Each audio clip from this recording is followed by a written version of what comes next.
Kasi ma'am, pag ito ma'am, pangit ma'am, masisira ang karir niya. Masyado na lang ako tinawanan sa gupit ko na. Ano yung problema nyo? Bukod sa... Yung problema ko talaga yun, alam mo bagay mo sa akin gupit. Yung nakaganon madam, yung may nakaangat ditong gitna. Wala mang yung parang kakaiba siya. Huwag naman yung ano, yung parang wala ditong buhok. Kasi may buhok dito. So ano yung napapansin nyo sa hair nyo before? Actually ba, pangit na. Alin po? Lahat ma'am eh. Wala akong napansing maganda ma'am sa gupit ko. Tingnan ko yung sarili ko, nadidismaya ako pero tinatanggap ko na lang madam yung ano. Alin po sa buhok? Tsaka sa mukha na din. Ang dapat papugiin niyo ako ma'am. Tulong Lord, paano magugupitan yung mukha niya?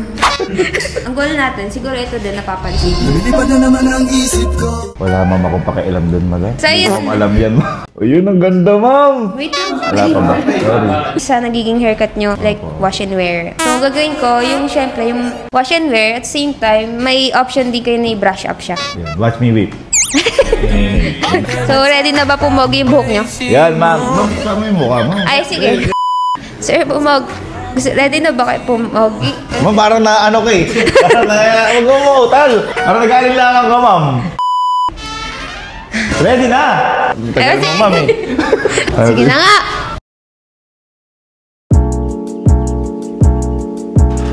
Kaya ba?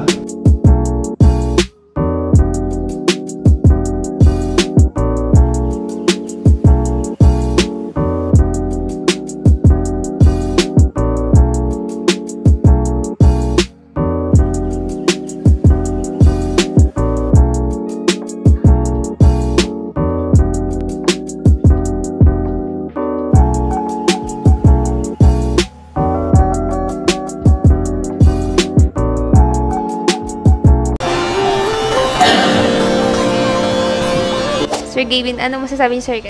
Dito si Sir Gavin, si Joshua Garcia to. Asan po si Sir Gavin, guys? Ano naman si Sir Gavin? Joshua Garcia naman mo nandito. Ay, yeah. Bitches come and go, bro. But you know I stay. Ang masasabi sa gupit, sobrang solid. First time ko naging ganito yung gupit. Parang kay Sir Dustin yun na parang may pagka-Brent manalo kay Sir Brent. Tapos mukha Sir Gavin. Combination. Ayan, thank you po, Sir Gavin and yung... Hey, Gavin friends. Thank you po. Yay! Happy birthday. Ano, JS na? JS na?